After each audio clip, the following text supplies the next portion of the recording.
এখন বন্ধুরা বিকেল 4টা বাজে, তো এই জন্য একটু চিড়ে নিয়ে নিলাম। তো একটু চিড়ের পিঠে বানাবো। তো প্রথমে চিড়েটাকে একটু ভালো করে ধুয়ে ভালো করে মেখে নিচ্ছি। খুব পাতলা যদি চিড়েটা হয় তাহলে সঙ্গে সঙ্গে ধুয়েই উঠিয়ে নেবেন।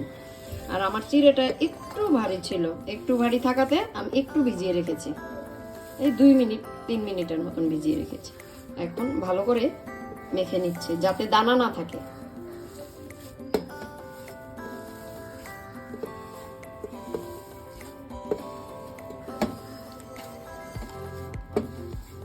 দানা থাকলে অনেক সময় একটু ফেটে ফেটে যায়, এজন্য ভালো করে একটু পেস্ট করে মেখে নিতে হয়। ময়দার মতো আর কি, একটু ভালো করে মেখে নিতে হয়।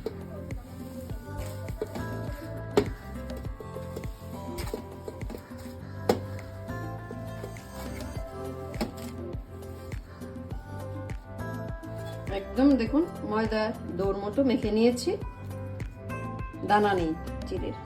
এখন একটু ময়দা দিয়ে দিচ্ছি।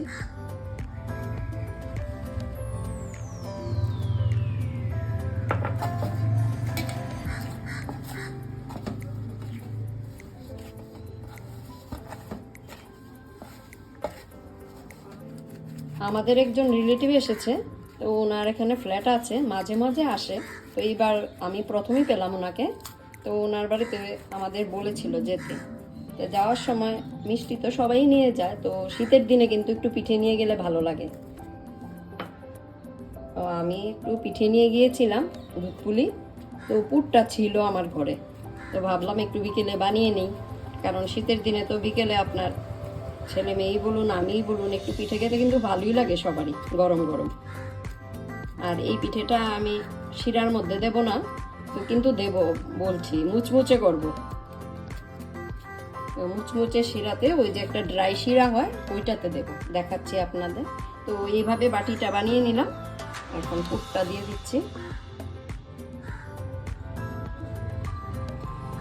আর এটা কিন্তু বানাতে বানাতে একটু শক্ত হয়ে যায়, তো এই জন্য একটু ভালো করে এগুলো লাগিয়ে দিতে হয়, তা না হলে কিন্তু অনেক সময় তেলে দেওয়ার পর খুলে যায়।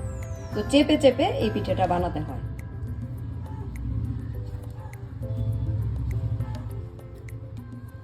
তো আমি কিছু এখানে বানিয়ে নিয়েছি, অল্পই করেছি, ছিলই অল্প আমার কাছে পুর।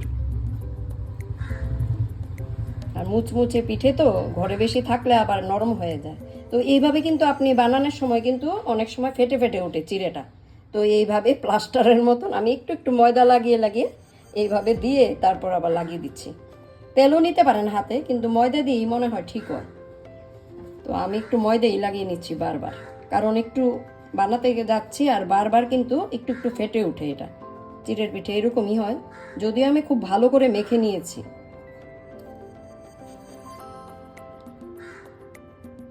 তো হয়ে গেল আমার সবগুলোই বানানো। তো পিঠেগুলি দিয়ে দিচ্ছি।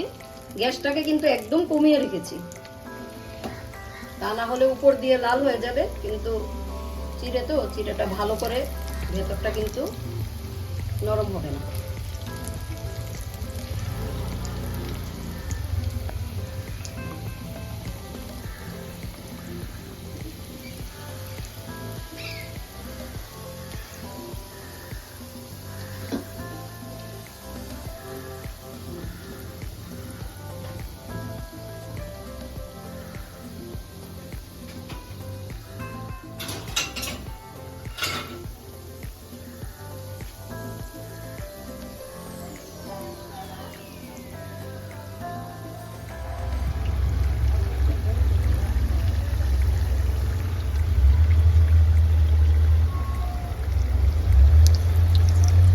ভাজাটা হয়ে গেছে, এখন গ্যাসটাকেও একটু বাড়িয়ে দিয়েছি, কারণ একটু লাল লাল করে নিচ্ছি।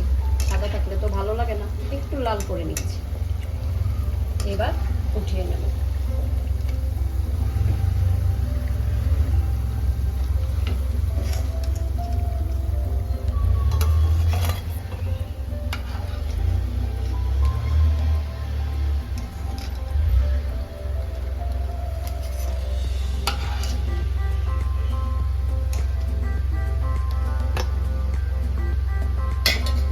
শিরা বানিয়েছি দিয়েছি, শুধু চিনি দিয়ে দিয়েছি।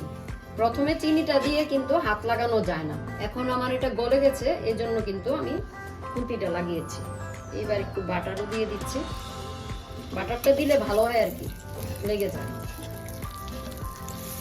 একদম গায়ে গায়ে লেগে যায়।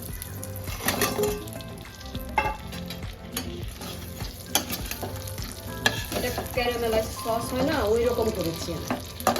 একদম লেগে যাবে, তাহলে কিন্তু এই চিড়ের পিঠেগুলি আপনার একদম মুচমুচে থাকবে।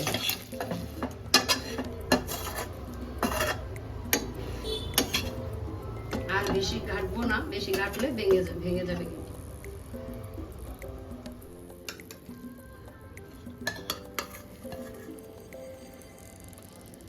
দেখতে কিন্তু গুড়ের মতোই লাগছে, কিন্তু এটা কিন্তু পুরো চিনি।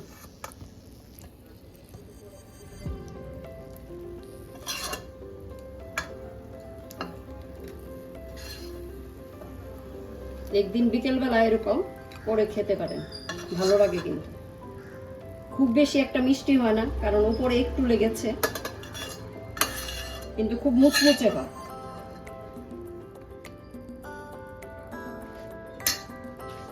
এটা কিন্তু এই দেখুন লেগে যাচ্ছে কিন্তু, কারণ আমি একদম জল দিইনি তো চিনিতে, তো এই দেখুন তারের মতন হয়ে যাচ্ছে। খেতে কিন্তু খুব ভালো লাগবে।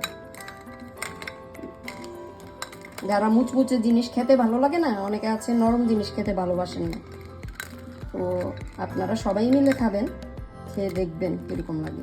এই দেখুন পুরো আওয়াজ হচ্ছে কিন্তু, এতটা মুচমুচে।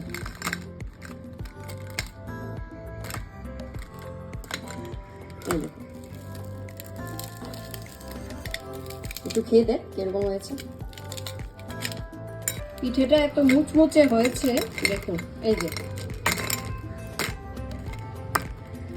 যার এটা আপনার মিষ্টিও কিন্তু কম হলো, মিষ্টিও কিন্তু খুব বেশি না, ভেতরে তো ঢুকে নেই। এই যে, আর এটা শুধু সেরেটা করার সময় একটু খেয়াল রাখবেন যাতে শিরার মধ্যে যাতে খুন্তি বা চামচ কিছুই লাগাবেন না, এগুলো লাগালে কিন্তু পুরো মানে ক্রিস্টালের মতন হয়ে যায়। আজকের জন্য এতটুকুই, দেখা হবে আবার নেক্সট ব্লগে।